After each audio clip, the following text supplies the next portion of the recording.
May panawagan naman ang ilang fire volunteers sa gobyerno para sa kanilang hanay. Si MJ Mondihar sa report.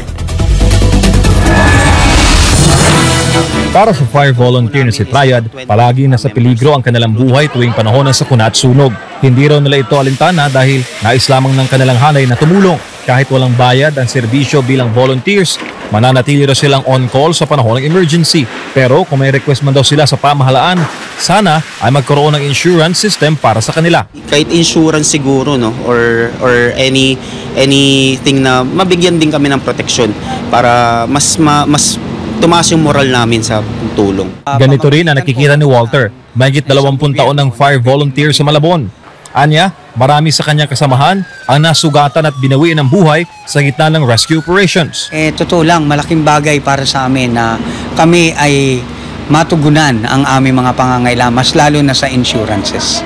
Bukod sa insurance, panawagan din nila ang libreng training para mapag-ibayo ang kanilang rescue and emergency skills.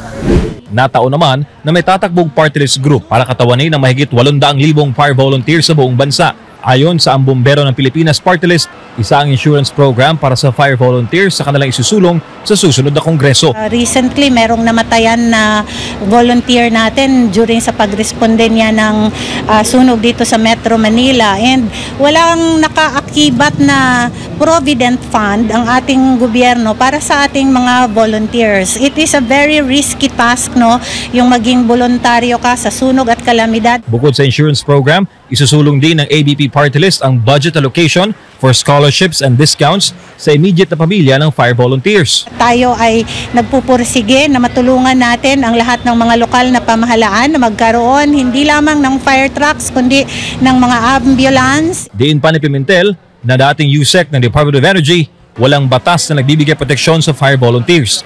Hindi rin sila sakop ng anumang regulatory body ng gobyerno. Pero supervise naman ng Bureau of Fire Protection ang kanilang training. Nakita natin kung gaano karami ng mga pangangailangan nila sa pag-volunteer nila, no? And alam natin na volunteer, wala lang hinihintay na tulong ito. Pero it is the task of the government also to ensure that their welfares are protected. That is a good idea kasi sa 30 years ko in service, marami akong nakitang mga volunteers na nagka-problema din. Despite sa kanilang volunteerism at heroism, nang nagkaroon ng problema rin talaga, lalo na yung mga nagkaroon ng injuries. Para sa Diyos sa Pilipinas kung mahal, MJ Mondihar, SMNI News.